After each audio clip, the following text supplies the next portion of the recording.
Hey, so time for a film review. Have a look at my hat, and without looking at the title of this video, well, you already have. I'm going to talk about The Revenant. Um, so wearing this winter hat in homage to this film. It's a critically acclaimed film, and as with all my reviews, I'm going to say that apologies for any mispronunciation of names and any details that I may have got wrong.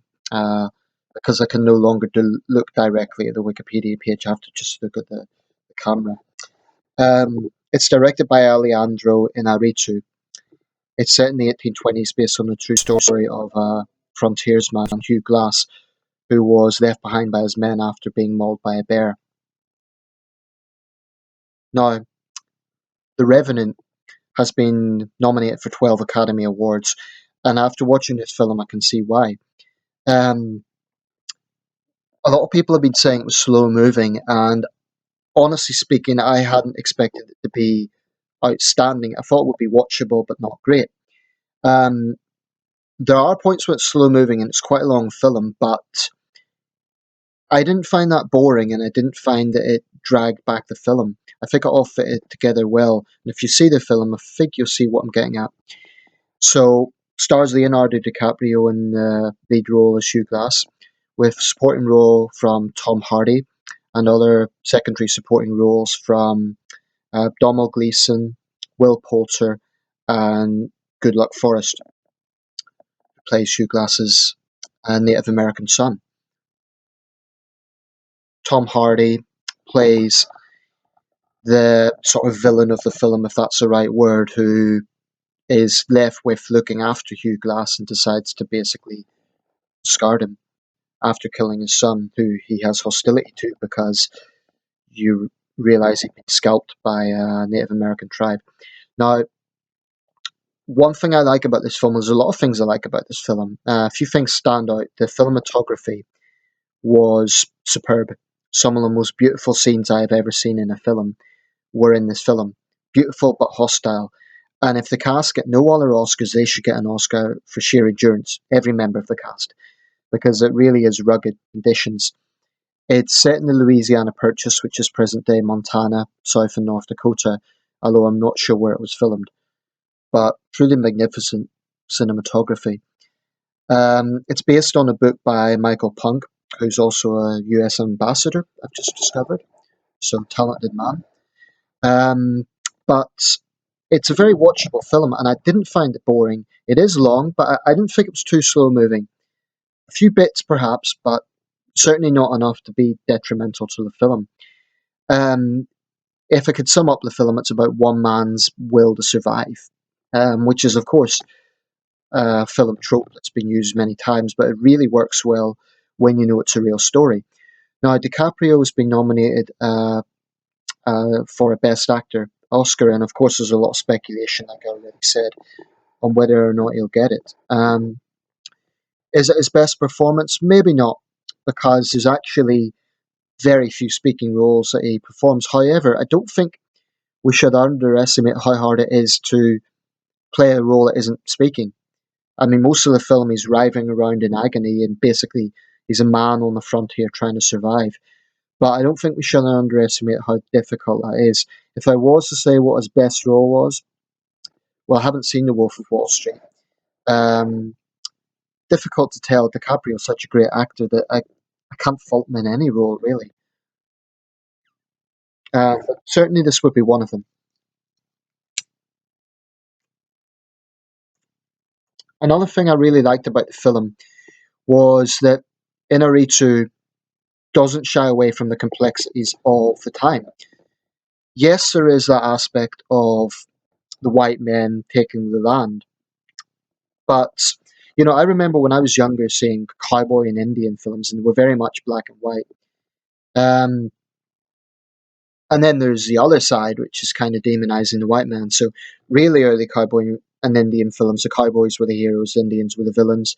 A bit later on, it became the other way around, and demonizing the white man. But this film gets a good neutral ground because the reality of history, and this is something that very often on the internet especially, people have a very black and white view of this. It's sort of like the white man came in and they were evil and they killed everyone. but the reality is a lot more complex. As this film shows, there was, for example, internal tensions between the Pawnee and the Arakira people. Apologies, I'm pronouncing that wrong. And in one scene, one of the Pawnee, who actually helps Hugh Glass, says that his family was killed by the Sioux. And likewise, among the white men, there was internal fighting. I mean, the Americans versus the French and so on. So this was a complex time, and it was hard for everyone on the frontier. I sometimes feel that when there's kind of politically correct view of history, so to speak, it kind of presents the white settlers as bit princes of privilege. But this was tough, tough frontier life for everyone. Now, one of the best scenes in the film, and if you've seen it, this isn't a spoiler. If you haven't seen the film, maybe you shouldn't listen further. But the bear attack, very, very well done. I don't know how they done that, whether it was computer generated or whatever, but it's truly scary and truly, keeps you on the edge of your seat because it really shows the power of this wild animal. Even a tough frontiersman, really has to put up a fight. And without his weapons, he would have been absolutely dead. It is a tough film to watch in certain scenes, but I like the realism of it. And I can definitely see where the Academy Awards are coming from. So that's The Revenant. Like I say, this is based on a novel, and there was an earlier film from 1971 called Man in the Wilderness, starring Harris. Forget the guy's first name. But if you want a gritty film, which is about survival, also about human nature, this is a very powerful film. It is a revenge film, so it's difficult to say it's a happy ending. Um, because although Tom Hardy's character isn't particularly likable, he's selfish, he's a bit callous, I don't think it entirely demonizes him either. Because everyone in this film is just trying to survive. So I like that aspect of it. So I would be very, very surprised if this doesn't get any Oscars. And someone did point out earlier, if DiCaprio gets an Oscar, it may not necessarily be for this, but for the fact that he has accumulated so many great films over the years. Although, like I say, we shouldn't underestimate how hard it is to play this sort of role. And once again, it shows to me the versatility of DiCaprio. I mean, the guy is just, if you see him in this film, if you've never seen Leonardo DiCaprio before, and you see him in this film, he looks rugged, he's got a beard, he looks tough as nails, and you see him in, I don't know, Romeo and Juliet. To think that is the same actor, it's incredible. So I really do think this is a film that deserves all the Oscars it gets, and I'm pleased I went to see it.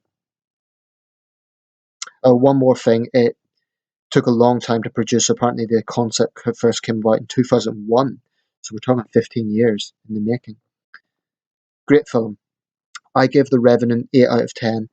The only reason I'm not giving that extra 2 points is 2 marks, is it is a little slow moving in points, and that is quite long film. Maybe they could have knocked off 10 minutes, but otherwise, very, very powerful film.